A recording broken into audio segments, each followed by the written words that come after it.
साम्राज्य न्यूज, सामान्यांचा असामान्य आवाज.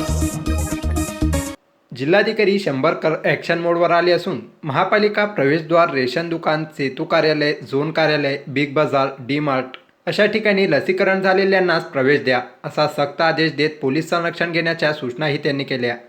कोरोना संसर्गाच्या 2 लाटा गेल्या, आता तिसऱ्या लाटेची शक्यता वर्तवली जात आहे. ओमिक्रॉन नावाच्या नव्या कोरोना व्हेरियंटची सध्या भीती आहे. याच पार्श्वभूमीवर सोलापूरच्या ग्रामीण भागात 6 लाख तर शहरी भागातील 2 लाख नागरिकांनी अद्यापही लस घेतली नाही. ओमिक्रॉनचा संसर्ग वाढू नये म्हणून राज्य सरकार सतर्क झालं असून लसीकरण एकमेव पर्याय असल्याने लसीकरण मोहीम वेगाने सुरू करण्याची तयारी प्रशासनाने केली आहे. जिल्हाधिकारी कार्यालयात पोलीस प्रशासन, महापालिका आरोग्य विभाग, जिल्हा पुरवठा विभाग यांची संयुक्त बैठक घेतली. यावेळी पोलीस उपायुक्त डॉक्टर दीपाली घाटे, उपायुक्त वैशाली कडूकर, महापालिका उपायुक्त धनराज पांडे, जिल्हा पुरवठा अधिकारी वर्षा लांडगे, महापालिका आरोग्य अधिकारी डॉक्टर बसवराज लोहार यांची प्रमुख उपस्थिती होती.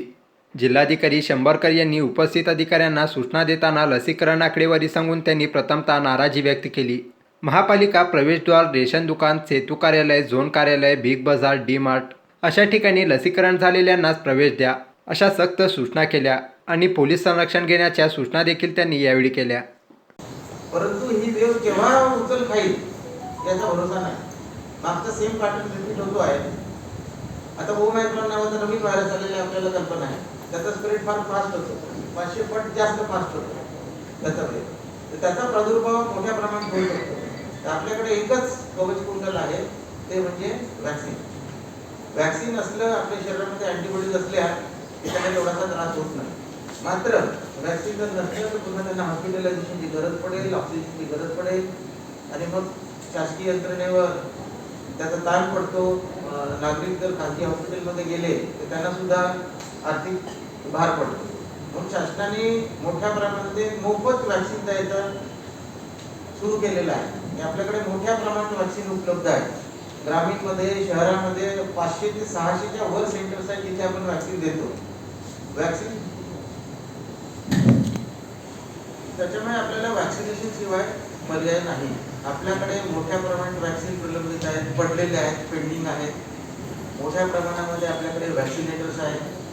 दिवसाही देतो आपण, रात्री वॅक्सिन देतो, घरी जाऊन वॅक्सिन देतो, त्यांच्या सोयीच्या ठिकाणी वॅक्सिन देतो. त्याच्यासाठी लोकांनी पुढे येणं आवश्यक आहे. खूप प्रयत्न झाले, आयसी ॲक्टिव्हिटीज झाल्या, निवेदनं झाले, लोकांच्या घरोघरी जाऊन सांगण्यात आलं, माझे कुटुंब माझी जबाबदारी आपण पार पाडली. घर घर दत्तक कार्यक्रम आपण सुरू केला, जिथे तिथे भित्तीपत्रकं लावले, परंतु लोकांचा फारसा त्याला रिस्पॉन्स नाही आहे. त्याच्यामुळे आता आपल्याला लोकांपर्यंत पोहोचून त्यांना याच्या बाबतीत एनलायटन करून त्यांच्याकडून जास्तीत जास्त वॅक्सिनेशन करून घेण्याची आता आवश्यकता आलेली आहे. आता जसं तुम्हाला सांगितलं की आपले जितके शासकीय कार्यालय आहेत, प्रायव्हेट दुकान आहेत, मॉल आहेत, इथे प्रत्येक व्यक्ती हा वॅक्सिनेटेड असलाच पाहिजे. 2 वॅक्सिन घेतलेला व्यक्ती असला पाहिजे.